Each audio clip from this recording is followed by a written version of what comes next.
In these uncertain economic times, you've got to do whatever you can to save money. One of our biggest expenses can be our cars, especially when unexpected repair bills hit. Not anymore. If you own a vehicle with less than 130,000 miles, is less than 12 years old, has a warranty about to expire, or even no warranty at all, you could stop paying for car repairs. Roadside assistance, towing, and rental coverage are all included. Don't wait for the next repair. Make one free call right now to see if you qualify. If your vehicle is less than 12 years old, has less than 130,000 miles, even if it's out of warranty, paying for car repairs can become a thing of the past. Call us right now and get your car protected before your next repair bill hits. Get protection and no more repair bills. Call 800-696-1030. Again, 800-696-1030. That's 800-696-1030. 800-696-1030. Joe had huge problems with the IRS. I knew it was coming. I hadn't filed taxes since 1990. All the IRS letters coming in added up to a nightmare. To get up to like $68,000, my heart started beating fast. It's like, there's no way, man. I mean, I ain't going to be able to do this. Then they stopped his paycheck. So that's when I started making phone calls and found U.S. Tax Shield. U.S. Tax Shield went to work immediately. They just took the bull by the horns. What blew my mind is he called the IRS right then and there. So why is U.S. Tax Shield A+ rated with the Better Business Bureau? Joe knows. They saved me a ridiculous amount of money. If you owe more than $10,000 to the IRS or state, choose the company Joe chose, U.S. Tax Shield. It was the best decision I made. U.S. Tax Shield is the way to go. Life is good. Thank you, Lord.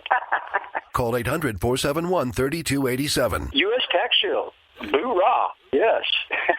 800-471-3287. 800-471-3287. The leader in talk radio on the internet.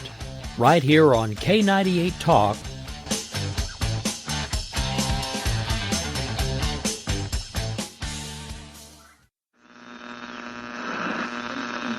Get ready to fight from within.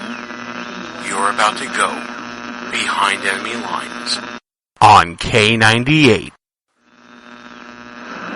Roger, 3-2. Goliath copies all. Go ahead. Target is surrounded by multiple firms entering what appears to be a residential area. Requesting permission to engage. From the People's Republic of New York City, you're now going behind enemy lines with Gene Baradelli and Russ Gallo.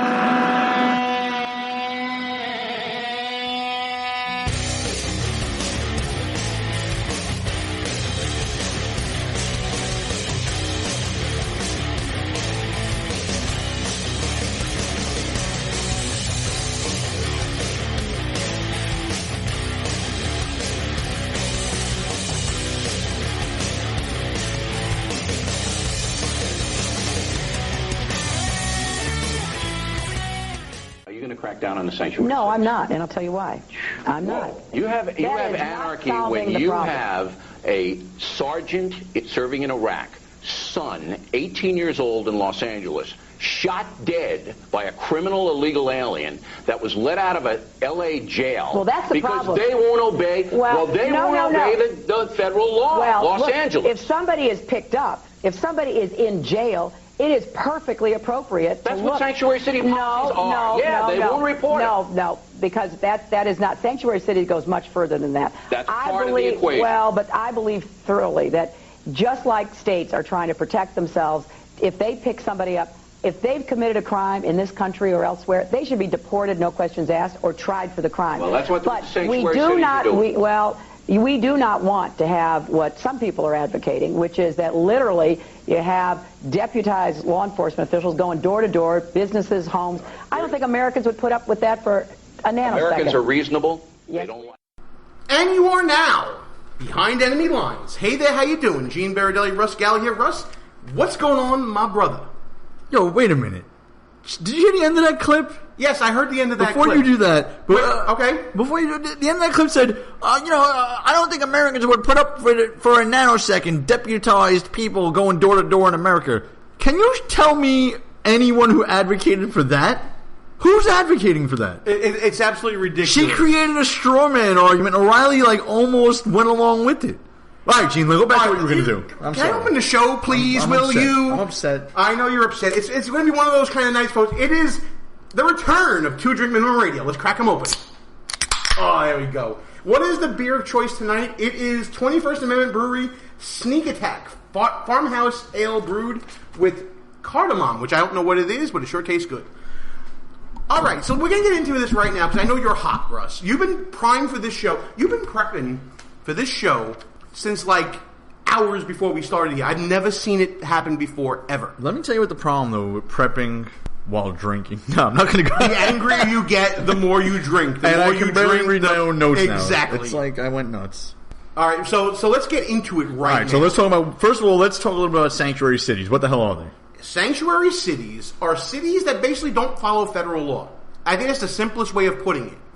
There are cities that will not report illegal residents. For those of you who are touchy-feely out there, undocumented people who are here contrary to our immigration law. And they will not report them to the federal authorities so that they can be brought in, charged with being here illegally, taken to court, given due process, and handled according to the law.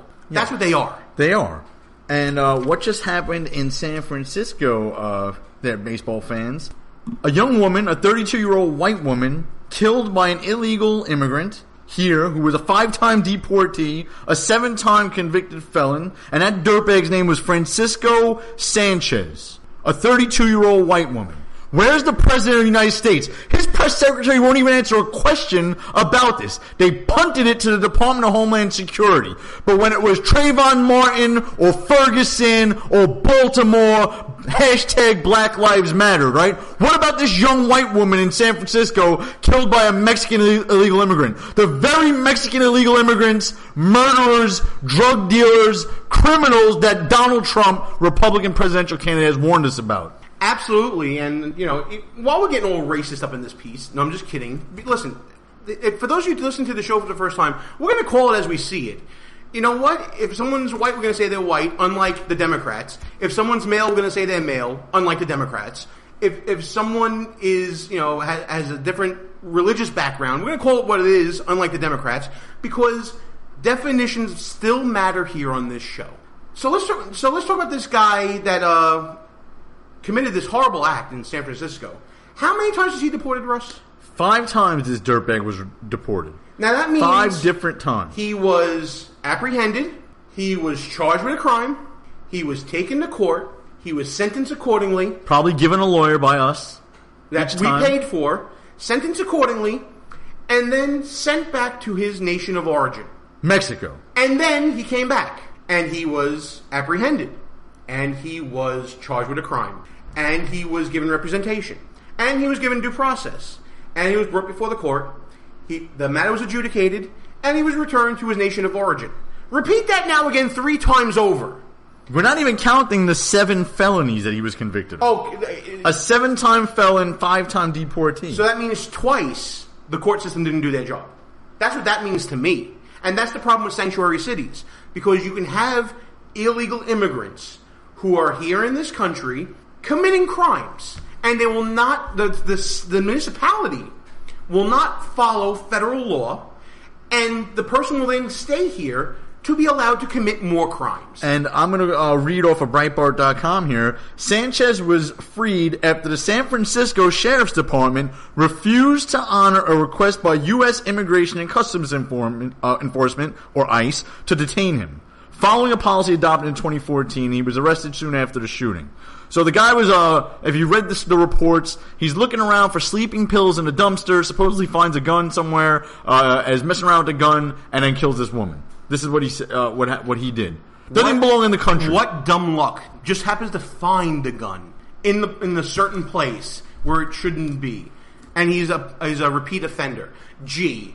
Where is the president? Where is the truth? Can the president comment on this? You know who I'd like to comment on this? Our audience listening right now. If you're listening to the show live on We Are America Radio, the #1 political talk station on live365.com, give us a call right now at 718-395-BEL1. That's 718-395-2351. We'll be happy to take your calls on the topic and a whole bunch of other things. Go ahead, Russ. So, Gene, remember, don't you love when liberals say we should do X because if it'll save one life, if it'll save just one life, it'll be worth it. Well, what about closing the border? What about deporting illegal immigrants? What about first of all, making them serve their jail time, then booting out criminal illegal immigrants who commit crimes, felonies? What about all that if it would save just one life? How come when I'm watching the news right now, Gene, I see liberals, the talking heads in the media, saying the one responsible party here is the man himself. It's not a class of people. Well, how come every time someone commits a crime that falls into one of their groups they like to bash, they'll blame guns, they'll blame the Confederate flag, they'll blame Southerners, they'll blame white men? They love doing that and grouping people together, but when it's an illegal immigrant, a Mexican, then it's just him. He's the only one. It's not a sanctuary policy. It's not a class of people or a group of people. That's nonsensical. All right, we just lost out on a caller here because there was a malfunction with Skype. Give us about 5 minutes on the callers, folks, and we'll be able to take care of that for you.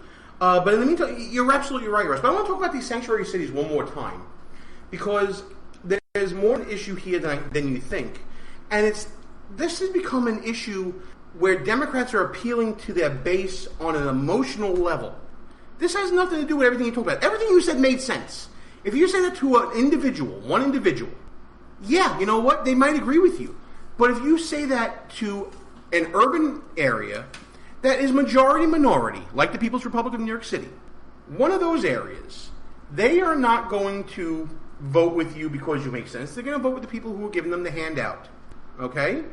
That's the deal, really. This is about votes more than anything else. Well, listen, people. Listen to me carefully here. The votes in these big liberal places, I get it. If you live in a communist place, a socialist place like New York or San Francisco, you're going to get what you get. And, I was actually reflecting on this earlier. This woman who got killed out there, a citizen of San Francisco, I assume, probably a liberal Democrat, and, probably supported sanctuary city policy. I don't know if that's true. I'm just guessing, going by the numbers here. But what's even more important than the leadership in these places enacting these insane policies, violating federal law, what's even more important than that is if you think about the census and how representation is determined in this country. When you have big sanctuary states like California and New York, forget about the cities for a minute, the states themselves, because New York City basically is New York State when you break it down by the numbers. Most of the people live in New York City. Okay, so the census counts people. The census doesn't count citizens. The census counts people and then apportions representation based off the numbers of people that live in those states. So places like New York and California, guess what happens? They might have low voter turnout because half their population is ineligible to vote, even though they probably do, most of them. They're ineligible to vote, but they get large chunks of representation in the House of Representatives and the Electoral College.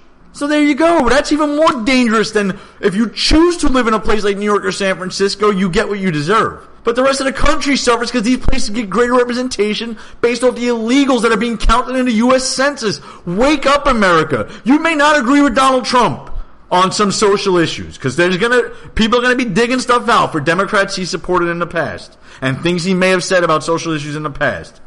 But there are some litmus test issues in this race, and immigration damn sure is one of them. All right, the phone lines are up and running, 718-395-2351. For those of you listening to us live on We Are America Radio, the number one political talk station on Live365.com. We also want to give a shout-out to our audience on Red State Talk Radio, the premier grassroots conservative voice out there as well, and our fans on WNJC 1360 AM Philadelphia's Renaissance Station.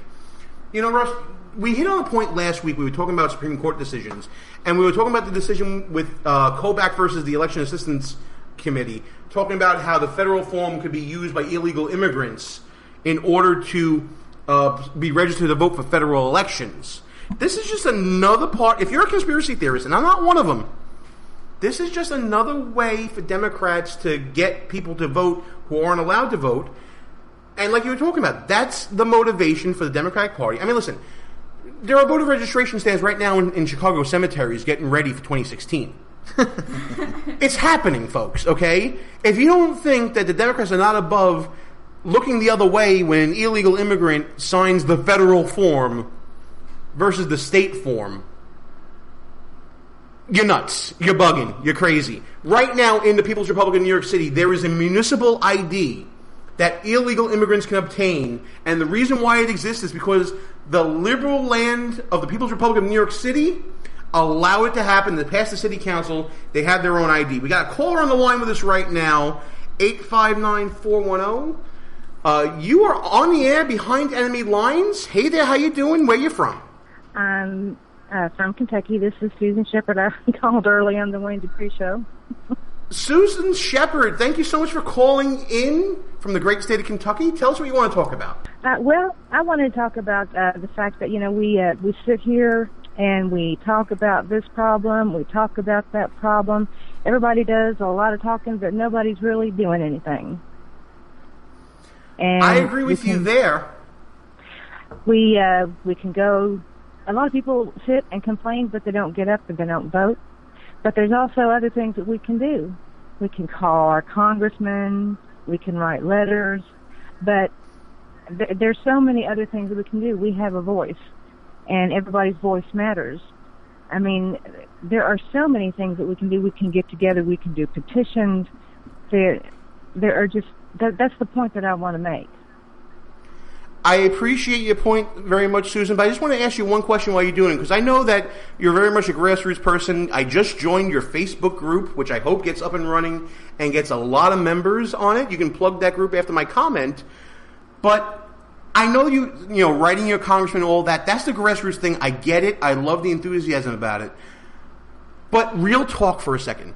Do you think that a congressperson from my area, here, again, like I said, the People's Republic of New York City, is going to listen to me when it's in his vested interest to keep the gravy train going when it comes to illegal immigrants and the voting and the money that they bring back and all this stuff that comes with being a liberal Democrat in an urban area?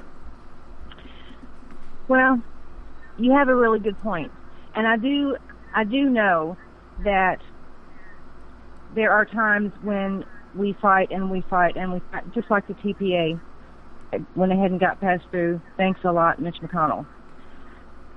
Boy, he really didn't help us out there, did he? Even though we... Absolutely right. Boy, he really let us down.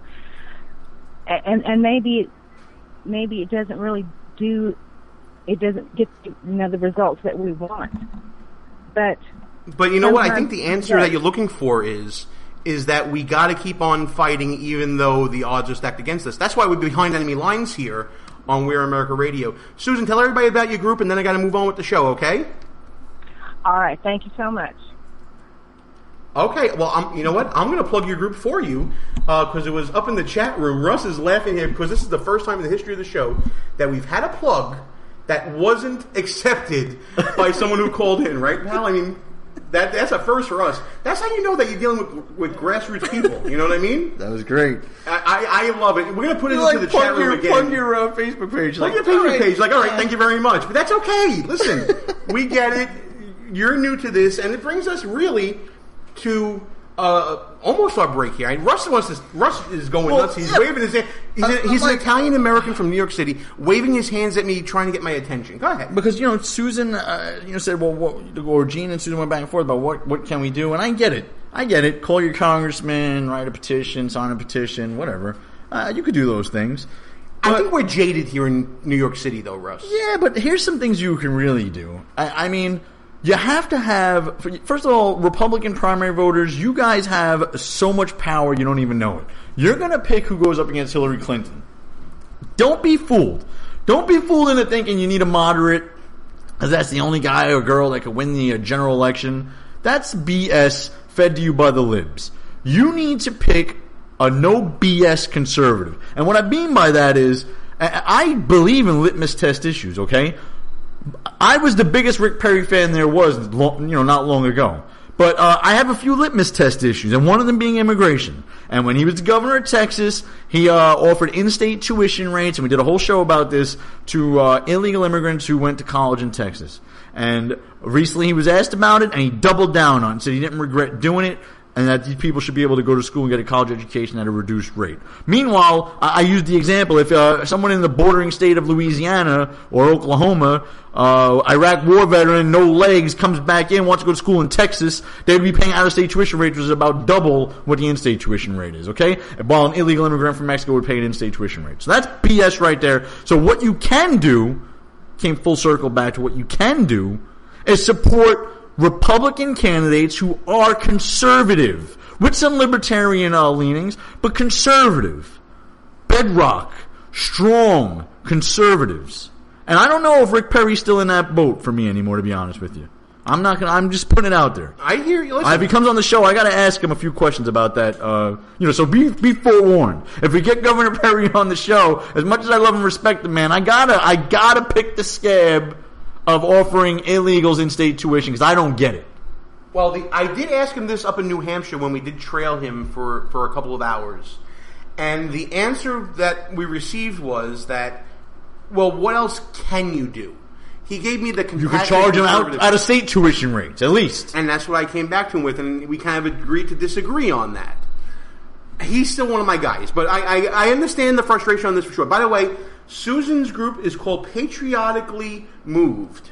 So check it out on Facebook. It's a brand new group, Patriotically Moved.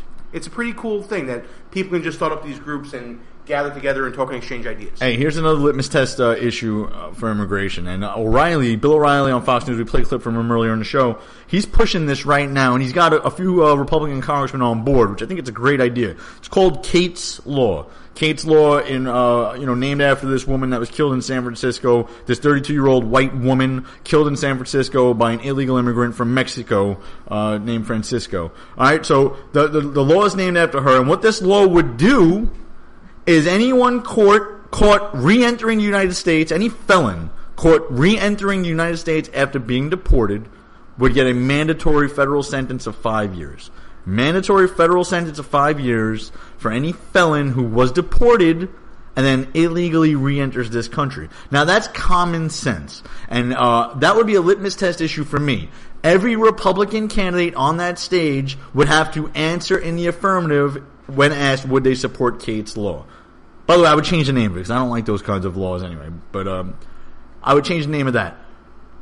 Unless Kate was an acronym for like throw them across the border or something like that. Yeah, I mean, it's got to be something like that. No bills of attainder or whatever. Well, listen, we got some comments in the chat room right now about this and other issues. By the way, folks, if you're listening to us live on We Are America Radio, awesome. We love you to death. Thanks for participating with us, especially in our chat room, which is available for everybody to use. It is hopping right now. And a lot of great comments in the chat room right now. T-Land is saying 5 years isn't enough for us for Kate's Law. And Lisa LaCallie was saying that they'll just come right back, which I think she's saying that we need to talk about fencing at the border and making sure we have better border enforcement. Oh, well, absolutely. I mean, you gotta, she's 100% right there. That's a no-brainer to me, and it's such a no-brainer that I just assumed everyone knew. Any Republican candidate that says they won't build a wall, Jeb Bush, any Republican candidate that says they won't build a wall on the southern border, automatically you're out of the running. I had an argument with somebody on Facebook this week about this issue. You want an example of a fence that works? Look no further than Israel. Israel had an immigration problem on a border, I believe, with Egypt. On their southern border, it was about 100 miles long. They put up a 16-foot fence that cost a little over $1 billion. Kind of expensive for a fence if you ask me, but whatever. But they had sensors and motion cameras and razor wire and all this stuff. Illegal migration went from over 10,000 for 1 year to the next year came down to less than 100. You tell me fences don't work. There's your example right there. And we ain't spending $50 billion on a fence for our southern border. It ain't going to be that expensive. And even if it is that expensive, you can do it like every other budget thing. If a liberal starts saying that a fence costs too much, bring up every other liberal policy that you think costs too much. You'll probably scare them away. First of all, Donald Trump said he's going to make Mexico pay for that fence. So that's off the table. All right, you let Donald Trump, Mexico's paying for that fence or that wall. So right there, we save some money. But what's another way, Gene, of keeping illegals out without a wall? You make their life a little uncomfortable, okay? You make their lives a little uncomfortable. You deny them certain goods and services. You deny them in-state tuition. You deny them sanctuary in a city. You deny them one other huge thing. You mentioned ID cards before. You deny them driver's licenses. Don't allow them to drive. What do we always hear from liberals when the driving issue comes up? Driving's not a right, it's a privilege granted by the state. Well, what does Hillary Clinton think about driver's license for illegals, Gene? Well, it depends on the day of the week, really, Russ. We have a clip that we've played on the show previously. It's worth going back to again. It's a little bit long. We want you to hear the whole thing. Hillary Clinton, during a presidential campaign, I believe it was 2008, right, Russ? Somewhere around there? Yeah, it was around. There was a Senate race. It may have been the Senate race, but I remember Chris Dodd was in it, so it may have been one of the early debates going on. No, you're right, 100% right. Yes, I'm sorry. So here's a question that Tim Russert asked about a certain New York law that was then by client number 9, Governor Eliot Spitzer, a little private joke. And this was Senator Hillary Clinton from New York on the stage running for president. Asked a question about illegal immigration. Take a listen to her answer, or answers as it were. Yeah. Senator Clinton, Governor of New York, Eliot Spitzer, has proposed giving driver's licenses to illegal immigrants. You told the National New Hampshire editorial board it makes a lot of sense. Why does it make a lot of sense to give an illegal immigrant a driver's license? Well, what Governor Spitzer is trying to do is fill the vacuum left by the failure of this administration to bring about comprehensive immigration reform. We know in New York we have several million at any one time who are in New York illegally. They are undocumented workers. They are driving on our roads. The possibility of them having an accident that harms themselves or others is just a matter of the odds. It's probability. So what Governor Spitzer is trying to do is to fill the vacuum. I believe we need to get back to comprehensive immigration reform because no state, no matter how well-intentioned, can fill this gap. There needs to be federal action on immigration reform. Does anyone here believe an illegal immigrant should not have a driver's license? Believe what? An illegal immigrant should not have a driver's license. This is a privilege. And look, I'm as forthright and progressive on immigration policy as anyone here. But we're dealing with a serious problem here. We need to have people come forward. The idea that we're going to extend this privilege here of a driver's license, I think, is troublesome. And I think the American people are reacting to it. We need to deal with security on our borders. We need to deal with the attraction that draws people here. We need to deal fairly with those who are here. But this is a privilege. Talk about health care, I have a different opinion. That affects the public health of all of us. But a license is a privilege, and that ought not to be extended, in my view. Well, Senator, I just want to add, I did not say that it should be done, but I certainly recognize why Governor Spitzer is trying to do it. And we have failed.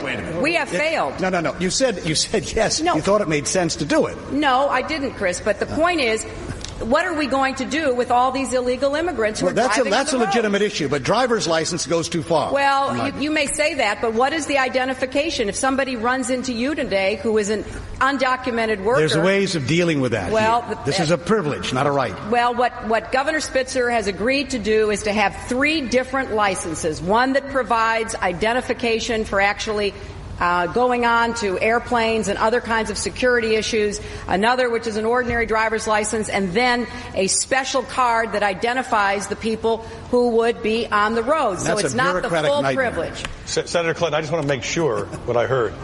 Do you, the New York Senator, Hillary Clinton, support the New York governor's plan to give illegal immigrants a driver's license? You told the National New Hampshire paper it made a lot of sense. Do you support his plan? You know, Tim, this is where everybody plays gotcha.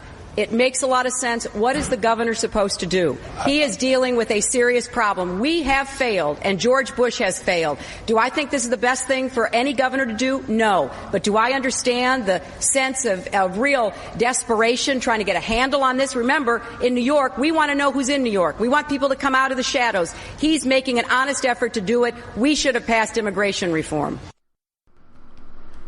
Wow, that was a flip and a flop and a fly. Painful. I mean, she belly flopped. That's no small stunt for Miss Clinton. Well, listen, we've been talking in the chat room about possible solutions for the border. We're talking about possible digital border fencing. We're talking about actual fencing, manning it, camera, all these other things. Russ, you have some experience with multi-agency coordination for large issues. Why don't you talk about that a little bit? Well, I mean, just briefly, I have some experience, not a whole lot, working in basically what would be considered like a fusion center. He's modest, folks. He was one of the coordinators with the New York National Guard in the high-intensity drug trafficking area, HIDTA, for New York and New Jersey. So, I mean, it was a cool deal. You get lots of different agencies at all levels of government, state, local, and federal, working together in these fusion centers, sharing information and training resources. So, in the chat room here, we have people saying, well, what good is a fence if there's no backup line of defense? I guess you missed all the millions of, or hundreds of thousands of police officers roaming the streets, as well as federal agents, National Guard members. We have lots of secondary lines of defense, and we do it with drug trafficking. And the war on drugs has been people say it's been a failure for years, and I don't necessarily even agree with the way we go about it. But we have these partnerships and these coalitions to fight the war on drugs. I hate to tell you, it's actually related to immigration, the war on drugs. How do you think drugs get here? You know what I mean? They don't get airdropped in on parachutes for the most part. They come across that southern border. So you got to close the border first of all. That solves a lot of the drug problems and immigration problems. And if you people saying, well, what's a wall ain't going to stop people. You build a 100-foot wall, a Mexican will get a 101-foot ladder. Well, okay. And then there's an agent on the other side. And if he gets by the agent and goes to Dallas, Texas and gets pulled over for speeding, there's a Dallas-Fort Worth cop there who's going to lock him up and turn him over the ice. So I don't get it. Kidnapping is a federal crime and so is bank robbery. But are you telling me that the NYPD or the Boise, Idaho Police Department ain't going to arrest you for kidnapping or bank robbery? Come on. All right, folks, we are at halftime here. We want to thank everybody for listening to this show, Behind Enemy Lines Radio. I'm Gene, the loud guy over there is Russ, and while we got you listening, please check out our website. That's www.behindenemylinesradio.us. Check us out on the Facebooks and the Twitters. Our Twitter handle is @BEL_radio.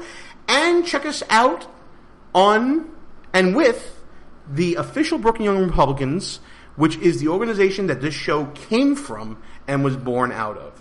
We're going to take a quick commercial break for station identification and pay some bills here. Gene and Russ Behind Enemy Lines.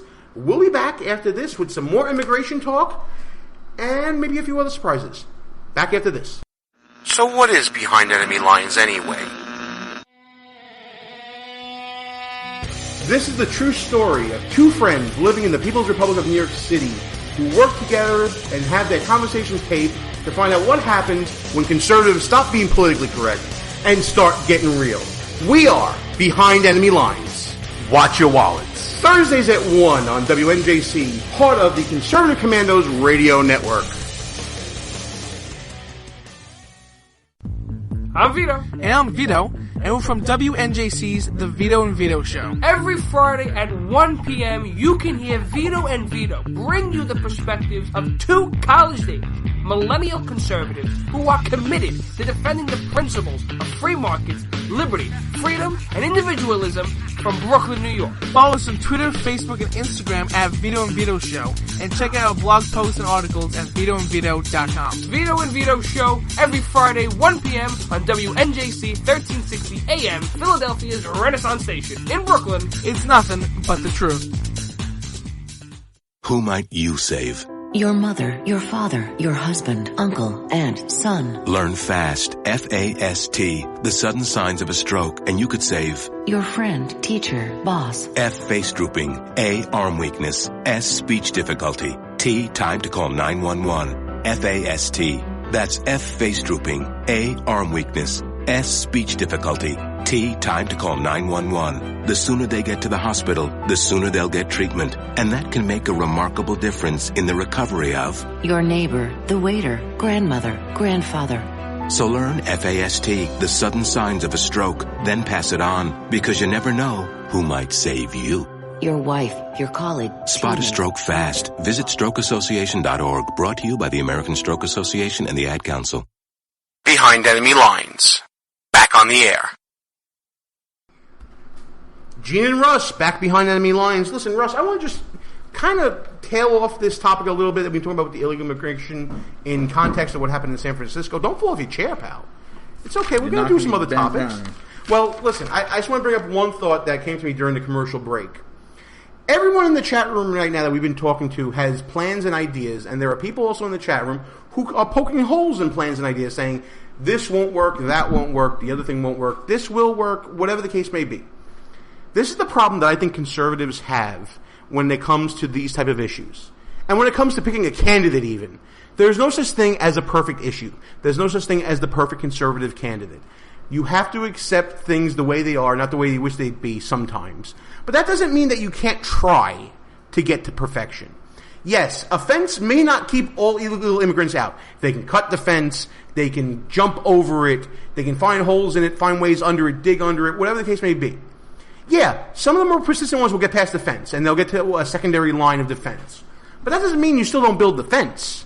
The fence should still be there, because it will be a deterrent to some. And again, you may not want to have certain troops on the border, certain patrollers on the border, certain police on the border. Some are good, some are bad, some are this, some are that. But that doesn't mean that you don't have the people on the border to secure it where you can. There are higher priority areas than others. I'm sure Nogales will be an area, for example, that's a high priority area. I'm sure that an area of desert on the Rio Grande will not be a high priority area. That means you just have the fence there, and you don't have as many troops there as often. The point is, unless you try it, and unless you give it a real try with adequate resources, how do you know what you can and can't do?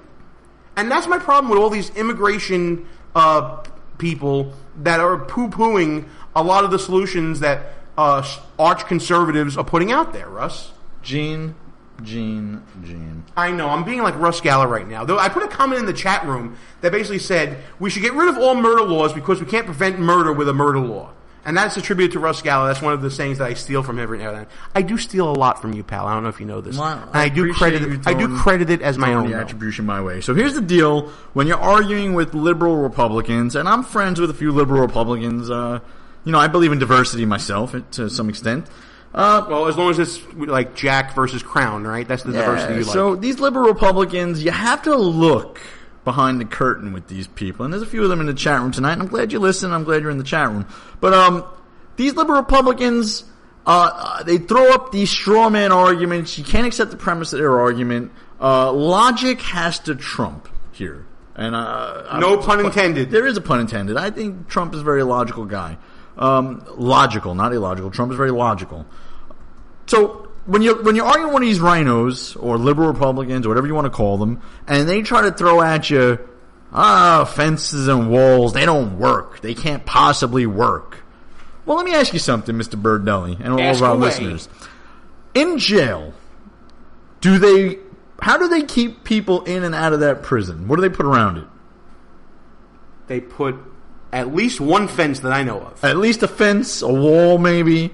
Maybe you augment it with some motion sensors. Let me give you another example.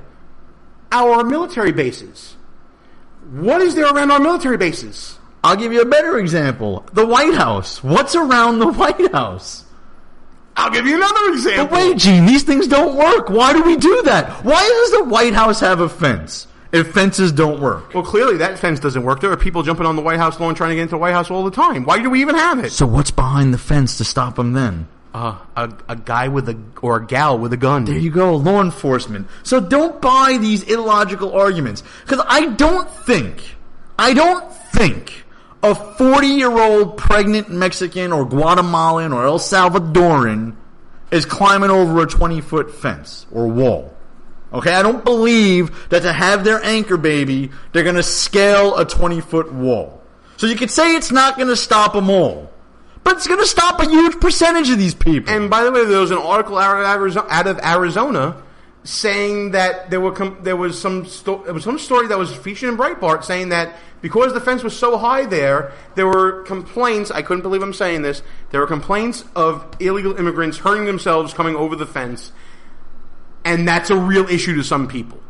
Are you kidding me? Come on, man. The fence is too high because the illegals are hurting themselves. Let's get real, people. Wake up, America. So the point I was making all that touches on this little, what you just said too there, Gene. Look at these people's, look behind the curtain and look at what their true view is. When they're telling you a fence doesn't work, or a wall doesn't work, or border enforcement doesn't work, or deporting illegals doesn't work, you know in your heart and in your mind that that is not logical. It's not logical. It's illogical. So why would anyone who self-identifies as a Republican take such a position?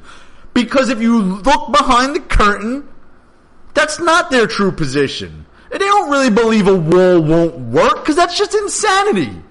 They are open border, illegal immigrant loving, rhinos, liberals, whatever you want to call them, but that's their true view. And they keep saying, well, fence plus this and this.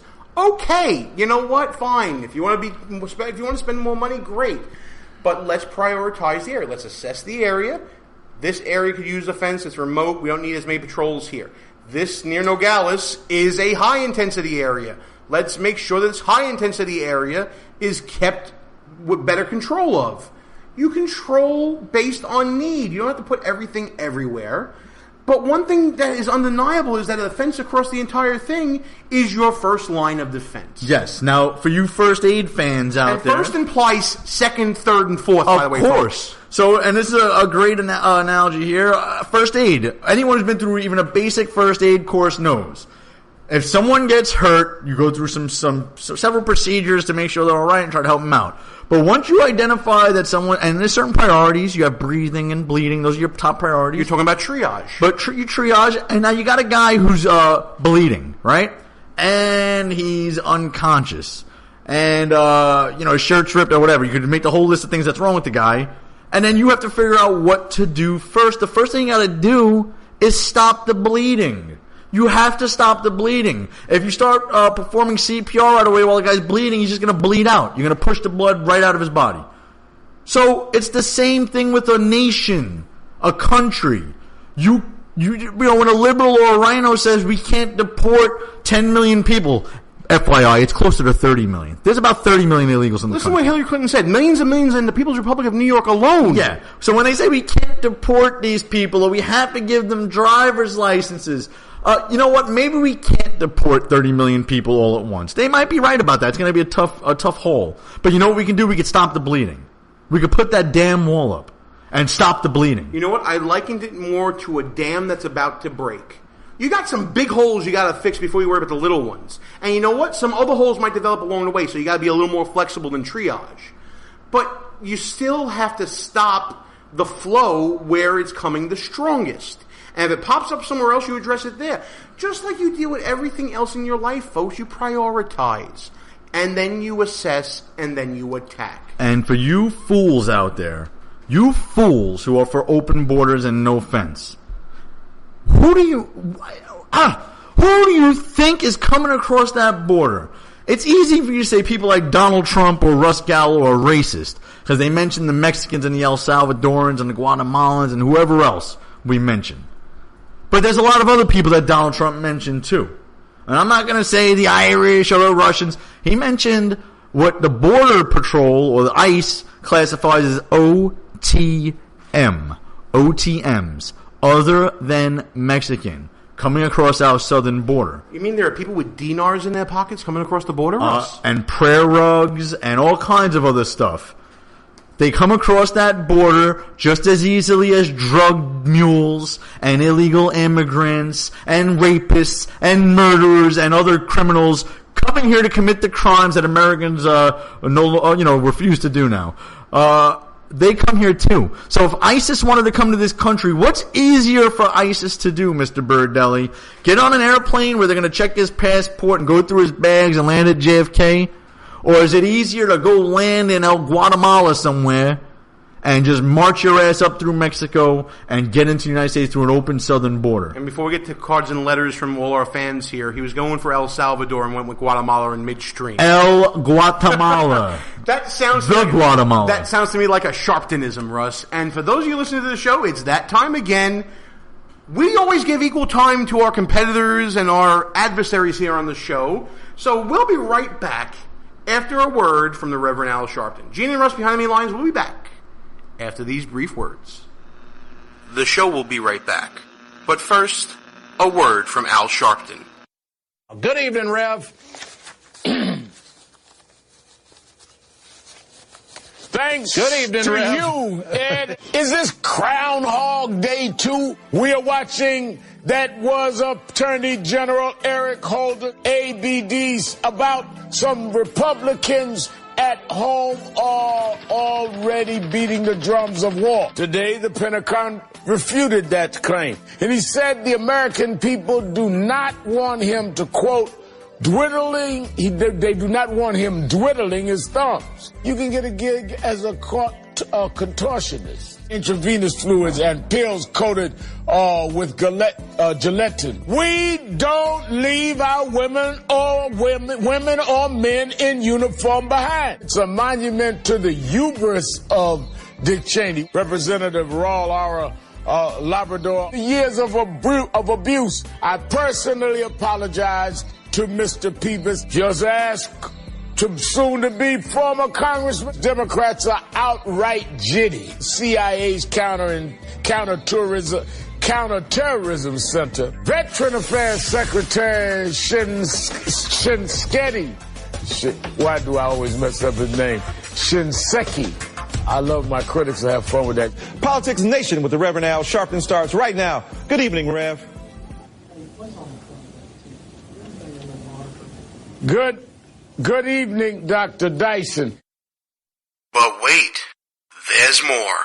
And we will much about that be committed. So there's no real conflict. Michael Druniak, including Lincoln himself, Daniel Day-Lewis. Behind Monica Lewinsky, the one and only Trey Songz is here. But Allison Lundergan Grimes, Gina De Jesus, when Gina De Jesus, Tea Party challenger Matt Bivens. People don't want to have their Social Security overall. The Republican savior, Mark Rubio's big night. In evolution and Galileo, this whole thing of Galileo, America's changed. Unless IT and Skillets, President Putin doing something similar back in, it won't change this fundamental fact about the GOP. Just how absurd these attacks is. Nearly 6 months after the dangerous traffic jam, the Thai military says, my friend for many years, Ilyana Van Zandt. There's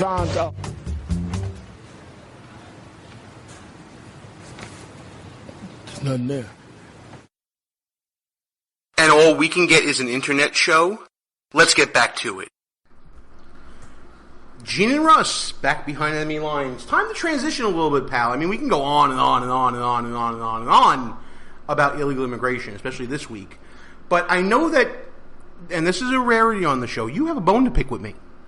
Yeah, rarity. Real rare. Oh, no, come on. We get along on, okay, maybe not as many things as you think. But go ahead. I know you got a bone to pick with me, especially about last week's show. So last week's show, for those of you guys who weren't with us, I believe you can go listen to it on the cloud somewhere, on the interwebs somewhere. Yeah, actually, you can go to our show archive page at www.behindenemylinesradio.us. Click on any show you want that we've done pretty much ever for the Behind Enemy Lines, and check us out and see how we got some great interviews on there with so many great people: Rick Perry, Alan Keyes, Haley Barber, so many great Republicans and conservatives. Gene is a pro. That was by no means a lead into a plug, but he did it for us. I did it for America, folks. I really have no idea how these downloads work and how all this other stuff works, the tech side of it. But what I do want to pick up on with, and why I said you could download last week's show if you didn't listen to it, we dissected all the Supreme Court decisions, all the insanity that the men and women in black passed down, the unelected scum on the Supreme Court, for the most part, what they did. And one of the hot ones was the gay marriage decision. And Gene and I went back and forth a little bit, and what I said was that I believe this decision will affect people's First Amendment rights when it comes to freedom of religion. By the way, I saw a very discouraging poll recently, Gene, that most Americans don't have any idea what's in the First Amendment. None.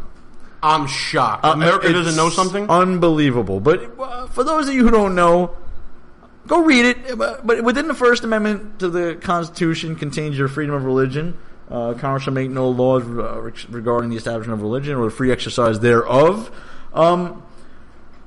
So the Supreme Court said gay marriage is okay, and the examples I gave Gene, and he assured me that we'd be okay with this, were you own a business, you're real Christian, you're real Jewish, or you're real Muslim, and you don't want to serve or cater a party for, Joe and Salvatore getting married because it's against your religion. I saw what you did there. You tied it into the illegal immigration thing. That was good.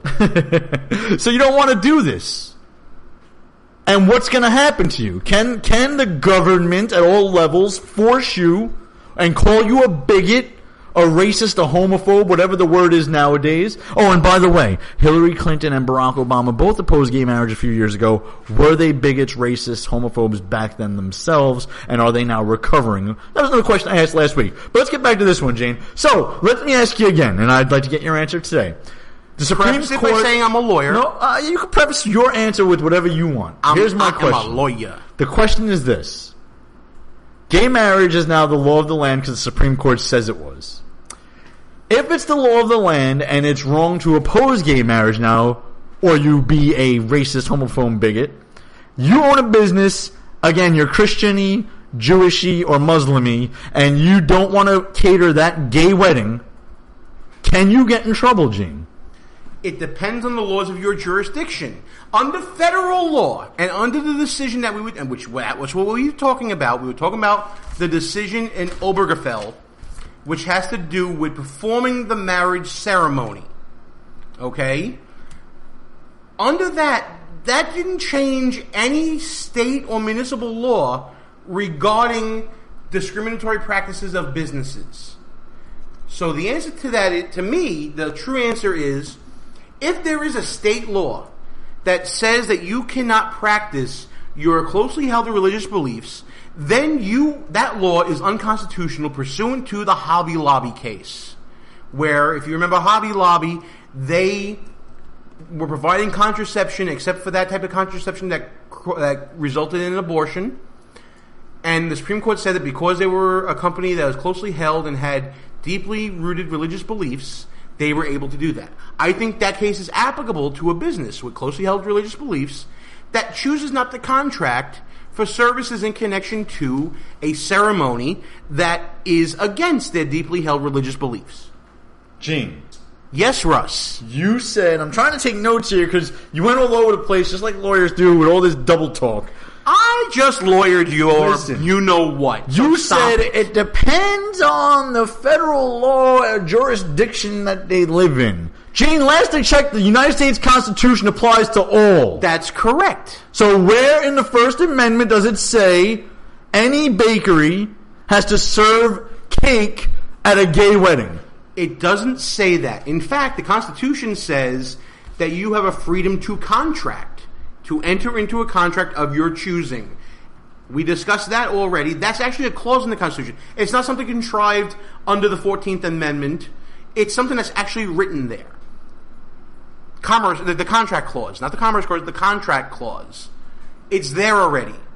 The problem comes when you have state laws that are implemented by liberal states like the People's Republic of New York State, or in, let's say, Oregon, where they have the Oregon Equality Act of 2007 that prevents discriminatory practices for businesses based on sexual orientation.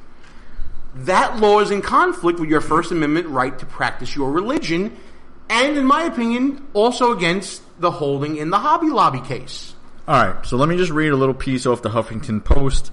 Our friends over at, the Huffington Do they get Post. one right every now and then on the Huffington Post? Well, I'm only going to read the things that I see as fact here and not what any of their opinions are. Wow, okay, so this is the Russ Gallo edited version of the Huffington Post. So here they're talking about this case in Oregon that we've been talking about, sweet cake. So I'm just going to read a couple paragraphs real quick. They're very short.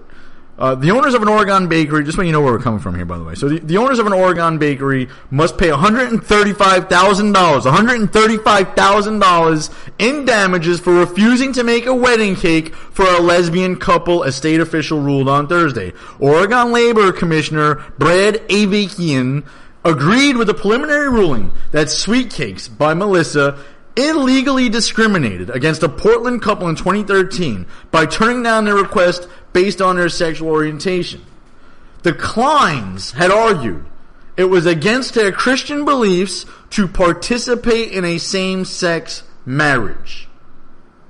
Where am I going wrong, Gene? They were ordered to pay $135,000, a mom-and-pop bakery shop. It effectively shut them down because their deeply held Christian beliefs forbids them from participating in a gay marriage. Here's where you're going wrong, pal.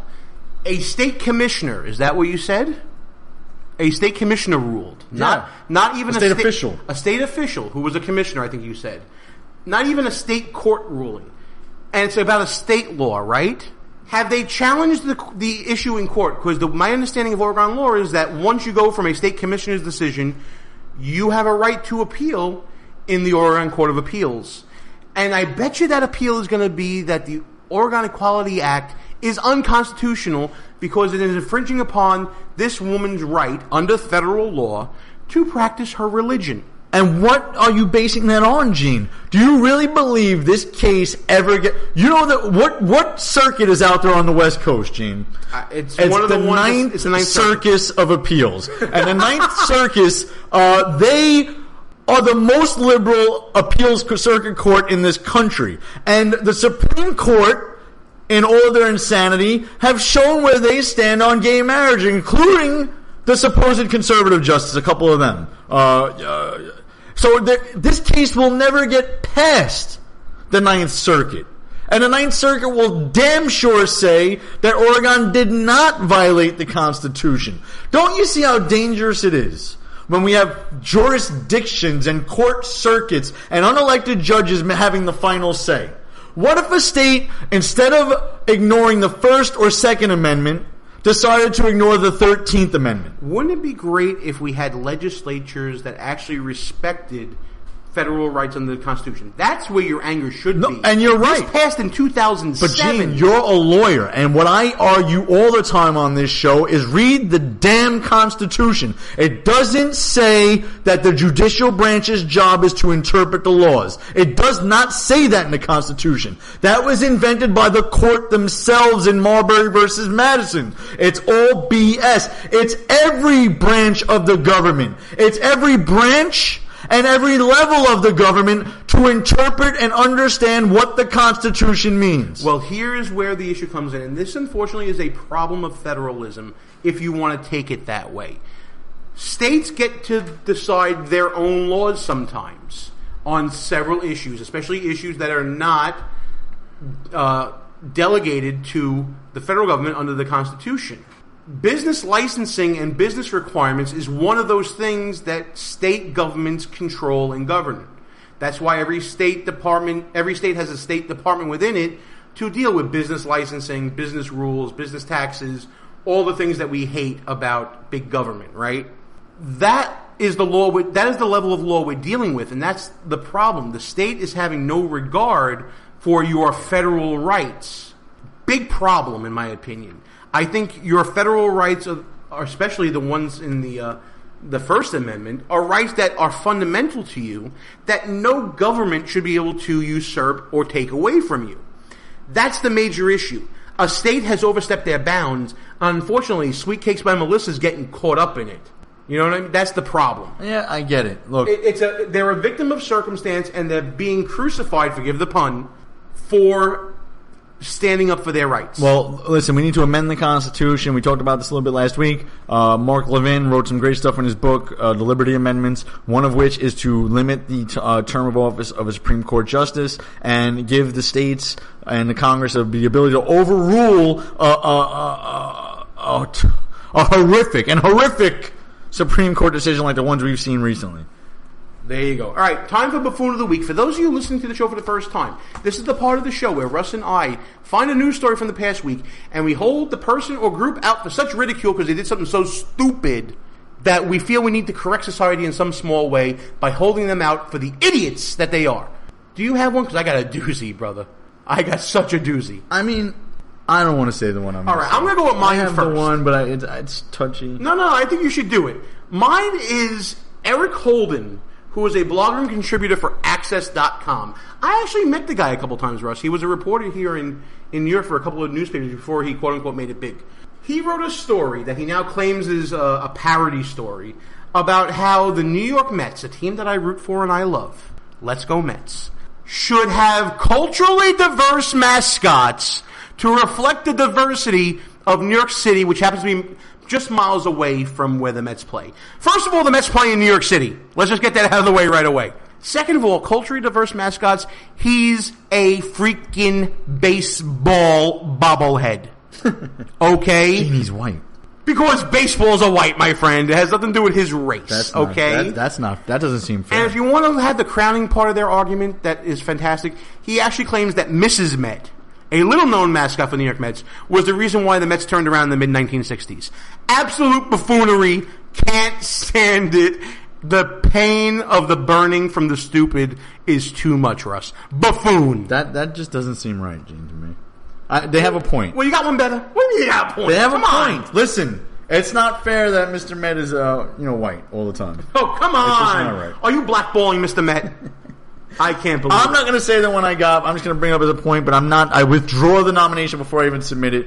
If, in fact, that the accusations are true that Jarrett from Subway, he's been accused or he's being investigated, dare I say. South Park was right, my friend. South Park joked around about it a while back, which is really not a Child pornography pornography suspect. Jared Vogel. I will say this. Vogel? I don't know. Jarrett is a strange cat.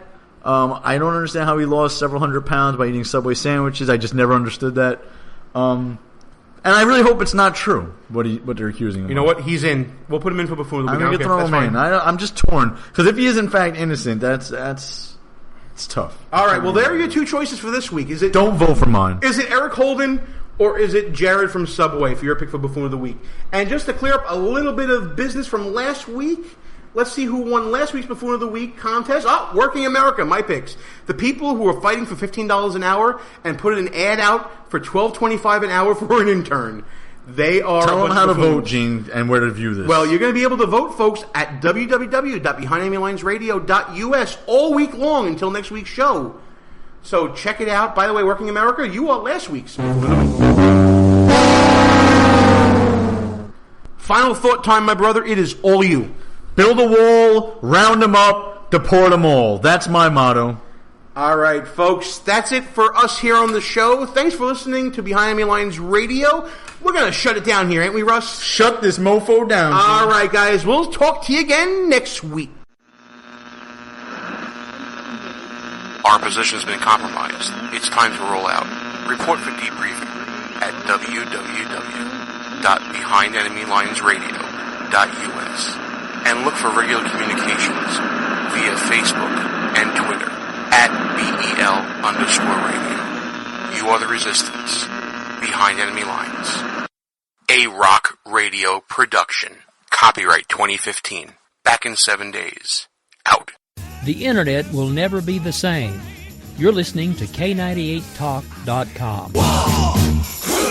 Good God, y'all. What is it good for? Absolutely. Let's get started again. When our water heater broke down last month, it was a nightmare. It took 5 hours for the plumber to show up, and he charged us a couple of $100 just to come out. And then it cost another $1,800 to put in the new water heater. By the time it was all said and done, I felt like I'd been taken. But what else could I do? The smartest thing you can do is get a home warranty from American Residential Warranty. Their home warranties pay to repair or replace all your major appliances when they break, and they will break, and at the worst possible time. Call American Residential Warranty right now for free information on home warranties starting at just pennies a day. Don't wait for your refrigerator to stop running or your ceiling fans to stop turning. Call American Residential Warranty right now. Ask how you can save up to 50% on washer and dryer coverage. Just call 1-800-513-6154. That's 1-800-513-6154. Again, 1-800-513-6154. Call now.